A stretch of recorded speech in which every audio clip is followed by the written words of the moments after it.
County in northeastern Oklahoma, east central Tulsa County in northeastern Oklahoma until 2:15 a.m. Central Daylight Time.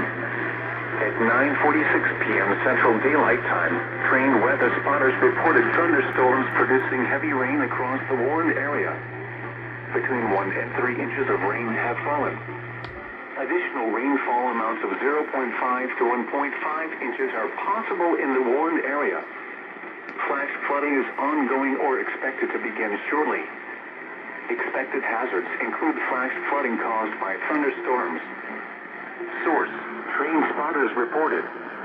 The following impacts are expected: flash flooding of small creeks and streams, urban areas, highways, streets, and underpasses, as well as other poor drainage and low-lying areas.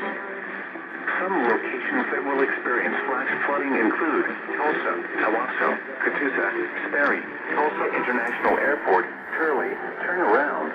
Don't drown when encountering flooded roads. Most flood deaths occur in vehicles.